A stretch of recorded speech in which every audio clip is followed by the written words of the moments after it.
Good evening students. मैं doctor Mohammad Rihan, faculty of commerce, Gossner college Ranchi. Student, आज मैं आप लोगों को सेमेस्टर 4 का एक पेपर है, कॉरपोरेट अकाउंटिंग, इसी का गेस क्वेश्चन लिखा रहा हूँ। आप सभी स्टूडेंट इस गेस क्वेश्चन को लिखिए। ठीक है, आप लोगों ने कहा कि सर कुछ गेस क्वेश्चन दे दीजिए कॉरपोरेट अकाउंटिंग का, थ्योरी का, और इम्पोर्टेंट चैप्टर भी बता दीजिए। मैं बता रहा हूँ, आप ध्यान से सुनिए और उसको लिखिए। आपको अभी एग्जाम चल रहा है, मैं पर डे आपको कुछ ना कुछ वीडियो बना के डालूंगा आपका सब्जेक्ट का, चाहे वो जीएसटी का हो या कॉर्पोरेट अकाउंटिंग का हो या एंटरप्रेन्योरशिप का हो, या जो पेपर है उसका बना के आपको वीडियो डालूंगा। स्टूडेंट्स, आप उस वीडियो को देखिए और कॉपी में लिखिए। ये गेस क्वेश्चन है। और एक और बात बताना चाह रहे थे आप लोगों को मेरा बनाया हुआ वीडियो का नोटिफिकेशन नहीं मिल पाता है। इसके पीछे क्या कारण है कि आप सब्सक्राइब जरूर किए हैं चैनल को, लेकिन नोटिफिकेशन बेल जो होता है वो आप पुश नहीं किए हैं। उस नोटिफिकेशन बेल को दबाइए ताकि मेरा हर बनाया वीडियो आपको मिल सके। मैं सेमेस्टर 5 में भी हेल्प करूंगा, सेमेस्टर 6 में भी हेल्प करूंगा, सारे विषय का। बीच में मैं थोड़ा लेट में बनाया वीडियो, क्योंकि मेरा आंख में कुछ प्रॉब्लम आ गया था, इसीलिए। तो स्टूडेंट, सबसे पहले आप लिखना स्टार्ट कीजिए। चलिए, कॉपी खोलिए और लिखिए, स्टार्ट कीजिए, है ना? ठीक है। तो जैसा कि मेरा तरीका है कि मैं कोई भी चीज स्टार्ट करता हूँ तो सबसे पहले डेट वगैरह लिखता हूँ। तो देखिए, आज है डेट, आज का डेट क्या है? 26 तारीख है।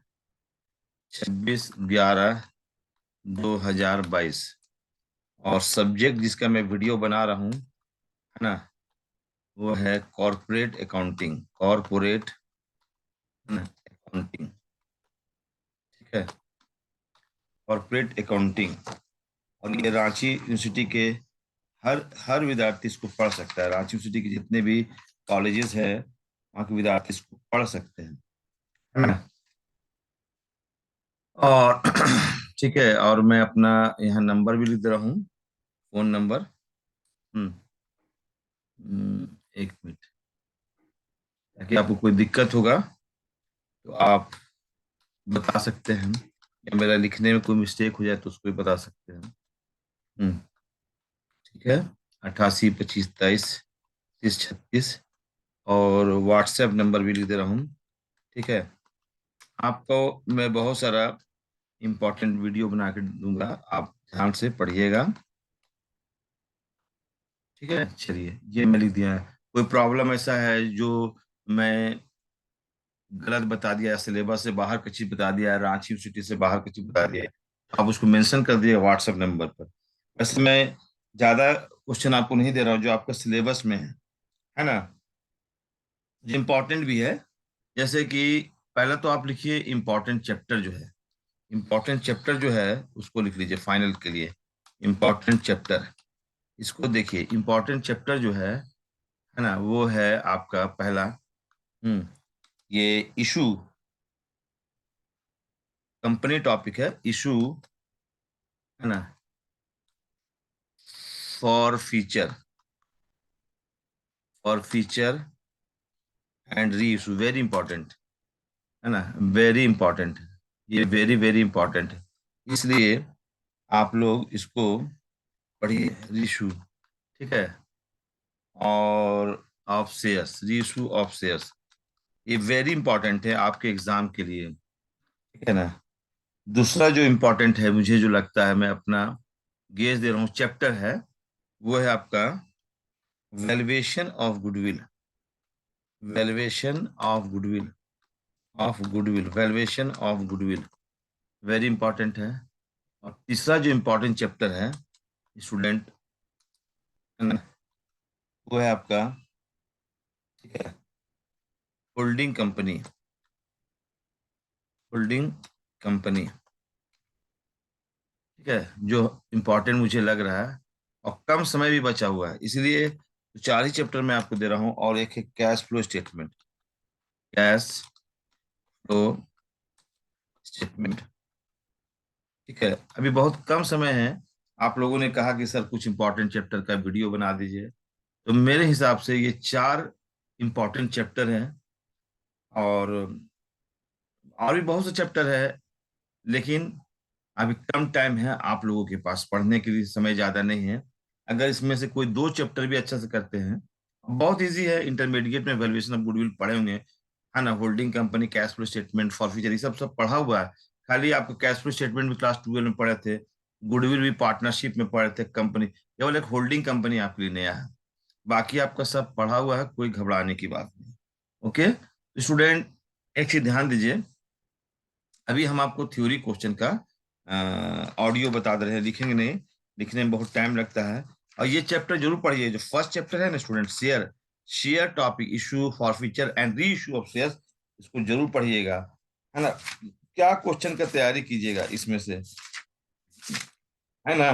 तो लिखना, आप लिखना स्टार्ट कीजिए, कॉपी खोलिए जल्दी से और लिखना स्टार्ट कीजिए। आप लोग बोलते हैं सर लिखिए, है ना, तो लिखने से ऑडियो सुनिए और आप लिखना स्टार्ट कीजिए। ठीक है, तो आप लिखिए पहला क्वेश्चन, व्हाट, पहला क्वेश्चन नंबर 1, ये पहला क्वेश्चन है। थ्योरी हम मैं लिख दे रहा हूँ, थ्योरी क्वेश्चन, है ना, थ्योरी क्वेश्चन। ठीक है, थ्योरी क्वेश्चंस, है ना, जो इंपॉर्टेंट है आपके एग्जाम के लिए। तो प्लीज इसको, इस पर स्टडी कीजिए और गुड मार्क्स लाइए। और सेमेस्टर 5 में बहुत सारा वीडियो मिलेगा, आप खुद पढ़िए, है ना। सुनिए, क्वेश्चन यही है, व्हाट इज, पहला क्वेश्चन नंबर 1, पहला क्वेश्चन नंबर 1 जो है, क्वेश्चन नंबर 1, क्वेश्चन नंबर 1 क्या है, what is meant by A share, what is meant by A share, question mark. Hmm, discuss clearly the various kinds of share. इसे दोबारा repeat कर रहा हूं, what is meant by A share, discuss clearly the various kinds of share, share का मतलब बताना है और शेयर कितने प्रकार के होते हैं, है ना। एक हो गया। दूसरा क्वेश्चन है, क्वेश्चन नंबर 2, कि आपको तो पता ही है, क्वेश्चन नंबर 2 लिख दीजिएगा कि शेयर में आप पढ़े होंगे, डिफरेंट टाइप्स ऑफ शेयर जो पढ़े हैं, उसमें आपको क्वेश्चन पूछ सकता है डिस्टिंग्विश बिटवीन करने के लिए, है ना। डिस्टिंग्विश बिटवीन, डिस्टिंग्विश बिटवीन किसके बीच में, जरा इंपॉर्टेंट है, जो मुझे लगता है, और ऐसे नॉलेज के पर्पस के लिए भी आपको जानना चाहिए। जैसे टाइप्स ऑफ शेयर्स तो मैंने आपको पढ़ाया भी था बहुत पहले क्लास में जाके, और अभी मैं उसका एक छोटा सा क्वेश्चन जरूर याद रखिए, question number 2, difference between, you write please, difference between preference shares and equity shares, difference between preference shares and equity shares। Question number 2 है कि प्रेफरेंस शेयर्स और इक्विटी शेयर में अंतर बतलाइए, है ना। और क्वेश्चन नंबर 3 है, ठीक है, इसी चैप्टर से है ना, इसी चैप्टर से क्वेश्चन नंबर 3 है, what is mint, question number 3 है, व्हाट इज दी, ना, what is the, what is, what do you mean by, question number 3 है, देखिए, what do you mean by forfeiture of share, what do you mean by forfeiture of share, अंशों के जब्तीकरण से आप क्या समझते हैं, what do you mean by forfeiture of shares, question mark. Can forfeited shares be reissued, can forfeited shares be reissued at discount, question mark. If so to what extent, if so to what extent. ने question number 3 में क्या बताया कि what do you mean by forfeiture of share, question mark. Can forfeited share, can forfeited shares be reissued at discount, if so to what extent. इसका कहने मतलब है कि अंशों के जब्तीकरण से आप क्या समझते हैं। उसके बाद है बताना है कि जब किए गए अंश जो होते हैं, उन्हें दोबारा इशू किया जा सकता है डिस्काउंट में? यदि किया जा सकता है तो उसका वह कहाँ तक, कितना मूल्य तक, कितना प्राइस तक उसको इशू करेंगे? ठीक है ना? यानी वेरी इंपॉर्टेंट क्वेश्चन है। क्या क्वेश्चन है? वेरी वेरी इंपॉर्टेंट क्वेश्चन है।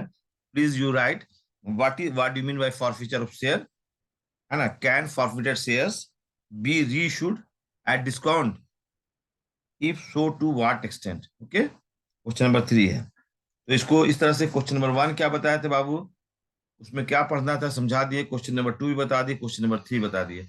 अब आइए क्वेश्चन नंबर 4। क्वेश्चन नंबर 4 आइए। ठीक है, क्वेश्चन नंबर 4 में है, डिबेंचर से क्वेश्चन है। डिबेंचर का क्वेश्चन लिखिए, क्वेश्चन नंबर 4 में है, what is meant by A debenture? What is meant by debenture? What is meant by debenture? ठीक है, explain the different types of debentures. Explain the different types of debentures. Explain the different types of debentures. Explain the different types of debentures. हो गया? अब आइए question number 5। Question number 5 में आइए। Question number 5 में है, सुनिएगा ध्यान से, कि in how many ways, in how many ways, ठीक है, in how many ways debentures can be issued? In how many ways debentures can be issued? Question mark. Write up journal entries. Write up journal entries in all cases. Write up journal entries in all cases. Question क्या आता है? In how many ways debentures can be issued? Question mark. Write up journal entries in all cases. Okay, question number 5 जो दिए वो debenture से related था, 4 और 5। ठीक है, और जो इंपॉर्टेंट है, कंपनी फाइनल अकाउंट जो है, बहुत से स्टूडेंट, आप क्वेश्चन नंबर 6 लिखिए। अब क्वेश्चन नंबर 6 में लिख दीजिए, गिव गिव स्पेसिमेन, स्पेसिमेन, है ना, ऑफ ए कंपनी, कंपनीज, है ना, बैलेंस शीट।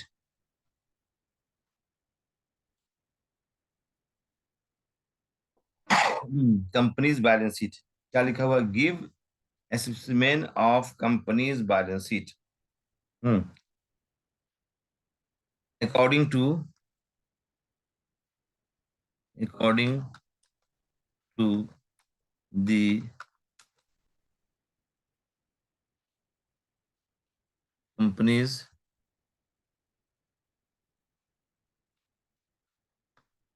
2013। ठीक है, ये। अब आइए आप लोग क्वेश्चन नंबर 7। ठीक है, क्वेश्चन नंबर 7। क्वेश्चन नंबर 7 में आइए, और ये है आपका जो क्वेश्चन नंबर 7 में लिखवा रहा हूँ, वो वैल्यूएशन ऑफ गुडविल का है ना। और याद रखिए, अगर आप किसी चैप्टर में प्रैक्टिकल में कमांड करना चाहते हैं तो थ्योरी को ज्यादा पढ़िए। थ्योरी एक ऐसा हथियार है जिसके माध्यम से आप प्रैक्टिकल क्वेश्चन को सॉल्व कर सकते हैं। तो लिखिए, what do you understand by goodwill? What do you understand by goodwill? Question mark. What do you understand by goodwill? Explain the various methods of its calculation. Explain the various methods of its calculation, है ना।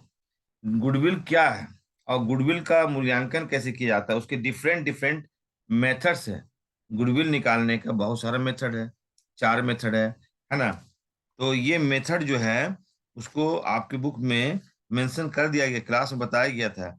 Goodwill निकालने का क्या method है, goodwill का, goodwill कितने तरह का होता है, टाइप्स ऑफ गुडविल बताया गया आपको, है ना।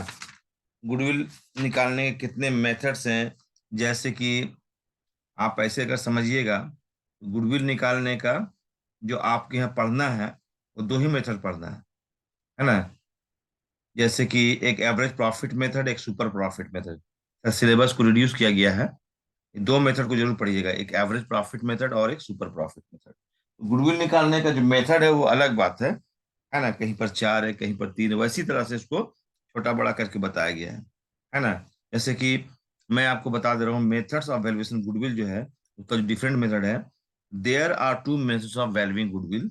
First is called average profit method. और एवरेज प्रॉफिट मेथड भी दो तरह का होता है, एक सिंपल एवरेज प्रॉफिट मेथड है, एक वेटेड एवरेज प्रॉफिट मेथड है। और दूसरा जो है सुपर प्रॉफिट मेथड। ये तीन तरह का है, एक सुपर प्रॉफिट मेथड है, एक कैपिटलाइजेशन ऑफ प्रॉफिट मेथड है, और एक एन्युटी मेथड और present value of super profit method है। बाबू इसी को आगे पीछे करो तो 3 4 5 हो जाता है, तो समझो, फिर देखना इसका हम नोट्स भेज देंगे। तो अभी क्या बताया, अभी क्या बताया, what do you understand by goodwill, question mark, explain,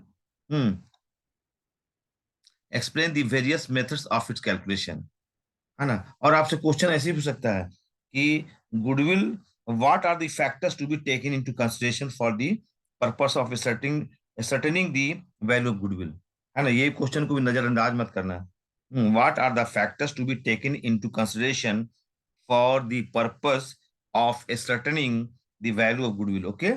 चलिए अब नेक्स्ट क्वेश्चन जो गुडविल के बाद आइए, गुडविल से हम क्या क्वेश्चन दिए, आपको समझ में आ गया होगा।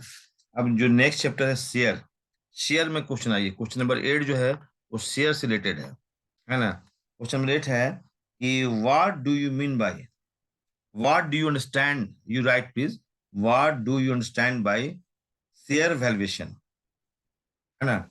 What do you understand by share valuation, question mark, है ना। व्हाट इज द नेसेसिटी, है ना, ऑफ वैल्यूएशन ऑफ शेयर्स, यानी कि शेयर्स का वैल्यूएशन करने की आवश्यकता क्यों पड़ती है, क्यों होती है ना।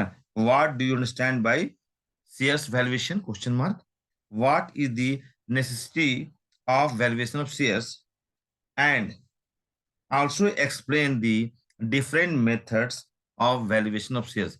शेयर्स के वैल्यूएशन के मेथड्स को बताना है।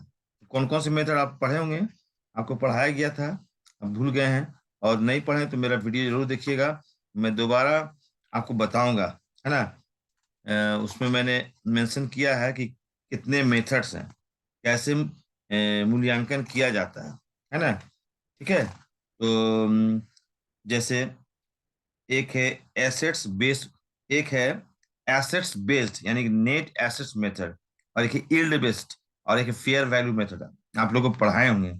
फिर है ये जो यील्ड बेस्ड मेथड भी तीन तरह का होता है, एक basis of rate of dividend है, एक basis of rate of earnings है, एक basis of capitalization of profit है स्टूडेंट। ठीक है, इसके लिए हम अलग से नोट्स बना के दे देंगे। तो इस तरह से क्वेश्चन नंबर 8 जो है वो वैल्यूएशन ऑफ शेयर्स रिलेटेड है ना। पढ़िए, गेस क्वेश्चन है, अब जानना भी चाहिए, नॉलेज भी आपका इंक्रीज करेगा कि शेयर्स का वैल्यूएशन क्या होता है, और शेयर्स का वैल्यूएशन करने की आवश्यकता क्यों पड़ी, क्यों होती है, और इसके वैल्यूएशन करने के जो डिफरेंट मेथड उसको बताइए। ठीक है, आप लोग समझ गए होंगे, क्वेश्चन नंबर 8 भी समझ गए। अब आइए, है ना, आप बोलिएगा सर अभी अभी क्वेश्चन दे रहे हैं, अरे पढ़ बैठिएगा तो सब हो जाएगा, 2 दिन में बैठिएगा, 2 दिन में पूरा थ्योरी थ्योरी करके जाइए। थ्योरी एक बहुत बड़ा इंस्ट्रूमेंट्स आपके लिए जो आपको नंबर दिलवाएगा, है ना।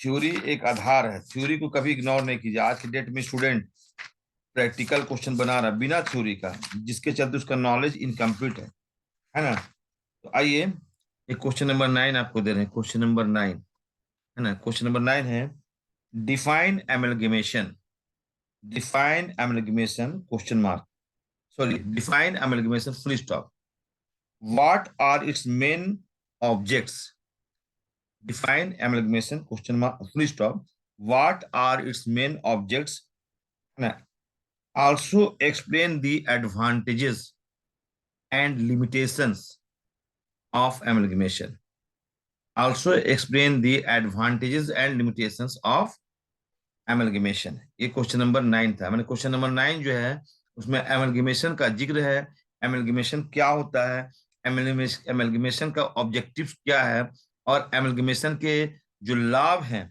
और सीमाएं हैं यानी दोष जो है उसको बताइए, क्या होता है लिमिटेशन, आप बताइए। उसके बाद है आपको मैं क्वेश्चन नंबर 10 जो दे रहा हूँ, वो है आपका बहुत ही अच्छा चैप्टर है रिकंस्ट्रक्शन, है ना। ठीक है, तो इसको पढ़िए कि what do you understand by reconstruction of company. Question number 10 है। क्वेश्चन नंबर 10 को फिर से सुनिएगा और लिखिए what do you understand by reconstruction of A company. What do you understand by reconstruction of a company? Question mark. When is it necessary? What do you understand by reconstruction of company? Question mark. When is it necessary? ये कब आवश्यक होता है ना? और ये इसमें एक क्वेश्चन नंबर हम ऐड कर दे रहे हैं, क्वेश्चन नंबर 11 है ना, कि distinguish between internal and external reconstruction. Distinguish between internal and external reconstruction. Distinguish between internal and external reconstruction. Student, इसके बाद मैं जो क्वेश्चन नंबर 12 लिख रहा हूँ, है ना, ये भी बहुत इंपॉर्टेंट है, जो आपके एग्जाम के लिए प्रैक्टिकल भी उम्मीद है कि आएगा और थ्योरी भी आएगा, है ना। देखिए गेस है, तो you right please this question. What is holding company? What is holding company? Question mark. How does a holding company, how does a holding company, या ऐसे ऐसा करो, what is holding company question mark लिख लो और उसके बाद लिखो, है ना, ठीक है। हाउ, इसी क्वेश्चन में how consolidated balance it is prepared. फिर से मैं दोबारा क्वेश्चन बोल रहा हूँ, what is holding company, okay, question mark. How consolidated balance sheet is prepared. Consolidated balance sheet कैसे बनता है? होल्डिंग कंपनी का परिभाषा बताइए, है ना, इसमें बताइए आप होल्डिंग कंपनी क्या है, सब्सिडियरी कंपनी क्या है, और इसमें जो कंसोलिडेटेड बैलेंस शीट बनाया जाता है उसको बनाने का क्या प्रोसेस है, उसमें वर्किंग्स किया जाता है, जैसे कैपिटल करंट ईयर का प्रॉफिट निकाला जाता है, capital profit oblique capital loss है, रेवेन्यू प्रॉफिट है, माइनॉरिटी इंटरेस्ट है, गुडविल है, कंसोलिडेटेड प्रॉफिट लॉस है। और इसका सुनो, कोई भी चीज का थ्योरी लिखोगे ना तो बैलेंस शीट का फॉर्मूला बना दोगे, प्रैक्टिकल के रूप में काम करता है, ओके। तो आप बनाइए। और क्वेश्चन नंबर जो 13 दे रहे लास्ट है, ये क्वेश्चन नंबर है 13। तो कैश फ्लो स्टेटमेंट चैप्टर से ये क्वेश्चन है, तो बहुत इंपॉर्टेंट भी है, और उम्मीद हमको लगता है कि आप लोगों को कैश फ्लो स्टेटमेंट का प्रैक्टिकल क्वेश्चन देगा। जो भी दे स्टूडेंट, आप लोगों को बहुत पढ़ाया गया है, आप लिख दीजिएगा। उम्मीद है रांची यूनिवर्सिटी के सभी स्टूडेंट्स अच्छा से पढ़ रहे हैं, आप भी लिखिए। लिखिए student, what is cash flow statement? What is cash flow statement question mark. How is it prepared, है ना। What is cash flow statement question mark. How is it prepared, ये कैसे बनाया जाता है? कैश फ्लो स्टेटमेंट क्या है और ये कैसे बनाया जाता है? स्टूडेंट, ये मैंने आपको 13 क्वेश्चन का थ्योरी क्वेश्चन दिया और ऊपर में इंपॉर्टेंट चैप्टर्स लिखा है। अगर आप कम से कम सारे इतना पढ़िएगा तो हमें उम्मीद है कि आपका एग्जाम में अच्छा मार्क्स आएगा। आप जो चैप्टर पढ़ रहे हैं उसको बढ़िया से पढ़िए, है ना। देखिए, issue for feature and reissue share से थ्योरी प्लस प्रैक्टिकल दोनों आता है, जैसा कि क्वेश्चन बैंक को देखने से पता चल रहा है। होल्डिंग कंपनी से हमेशा क्वेश्चन पूछता है, कैश फ्लो स्टेटमेंट से पूरा क्वेश्चन पूछता है ना। देखिए, इसमें स्टूडेंट आप लोग का क्लास 12 में ये पढ़ा हुआ था, इसे कोई घबराने वाली बात, थोड़ा सा रिवाइज करो तो ये पढ़ा हुआ क्लास 12 में, है ना। ये भी क्लास 12 में पढ़ा हुआ है, हम खुद पढ़ाए हैं। तो कैश फ्लो स्टेटमेंट ये क्लास 12 में पढ़ा हुआ है, थोड़ा सा प्रैक्टिस करने पर सब समझ में आएगा। खाली होल्डिंग कंपनी आप लोग भी नया है ना। तो होल्डिंग कंपनी जो है उसको बता दिया जाएगा, उसमें कौन बहुत बड़ा बात है, आप थ्योरी पढ़िए। और है ना, मेरा हर बहुत सारा वीडियो सेमेस्टर 5 में भी आएगा, कॉस्ट एंड मैनेजमेंट अकाउंटिंग का भी आएगा, है ना। और भी बेनिफिट्स हमसे मिलेगा, आप अच्छा से लिखिए। और जो दिक्कत होगा फिर हमको बताइएगा, ओके। Thank you. कोई प्रॉब्लम होगा तो व्हाट्सएप में लिखिए, मैं कोशिश करूंगा समझाने का और रेक्टिफाई करने का भी जहां मिस्टेक होगा, ओके। बट आप थोड़ा स्टडी कीजिए, ओके। Thank you.